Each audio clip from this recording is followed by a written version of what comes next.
Hello, friends. Welcome to my spirit world. We all live on the web of life. We are all connected to the web of life.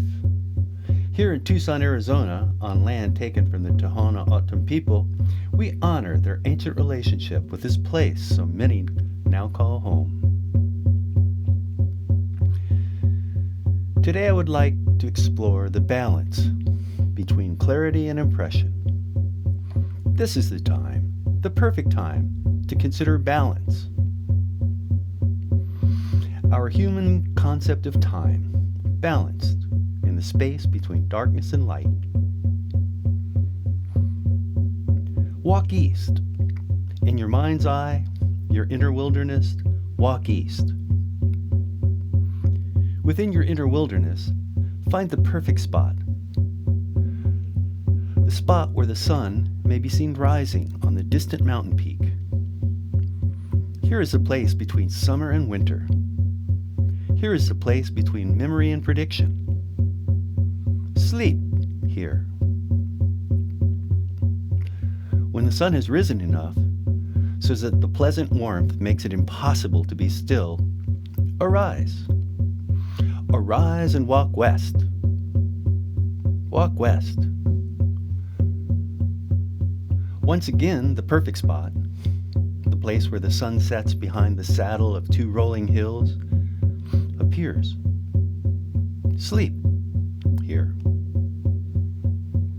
Between the rising of the sun and the setting of the sun is the path of possibility.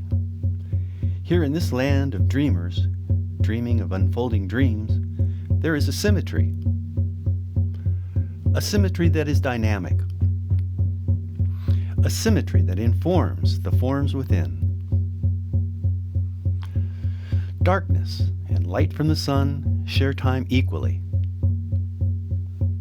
On this path, the path in the inner wilderness, hot and cold may be predicted, more or less. More of this, less of this.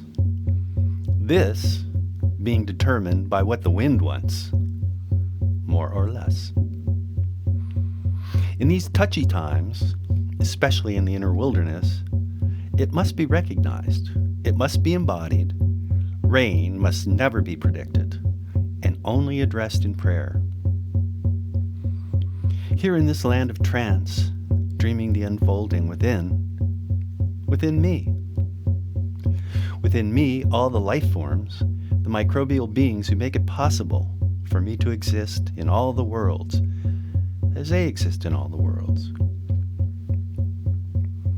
Together we acknowledge this symmetry that begins with all beings in their unique expressions of gratitude for working together harmoniously to experience and share benevolence. The inner wilderness uses calendars as maps. These are maps of opportunity.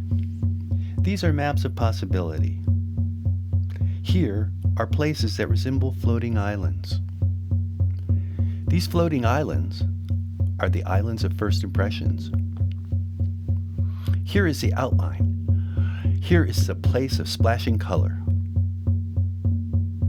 This is the place where reading is impossible because everything is a blur of possibility. Each day a new island is created and positioned with countless other unique and beautiful islands. Now we return. We return to the realm of clarity, of detail, of being sensitive and thoughtful, being able to perceive the needs of others in practical, supportive ways that transcend impressions. We have returned to this day known as Equinox, a time to ponder the balance between clarity and impression. I was thinking these things walking west to the dry riverbed several days before the equinox. In the riverbed with no river, I walked between the thorns and the sticks of too little rain.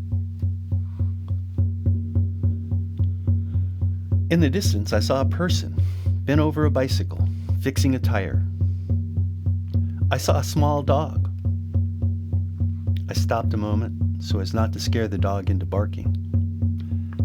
I began walking once more, and as I neared the figure, it was revealed to consist of 3 different plastic bags stuck in the thorns and reflecting a flickering impression. Later that day, several days before the equinox, I noticed on the weather report the sunlight-darkness balance was closest on March 17th. This is called the Equinox, when 12 hours of sun and 12 hours of darkness occur closest together. The spring equinox contains several more minutes of sunlight because of the refraction of the atmosphere and because we live on a point on a globe. On average, on our home, this ever-round Earth, balance will always be achieved. As an animist, I honor the unique expression of creative, nourishing action. I honor those expressions in others and search for actions I may share. To be sensitive, to be thoughtful to what I don't understand, I ask on these days of the equinox and equinox that I find the balance between clarity and impression.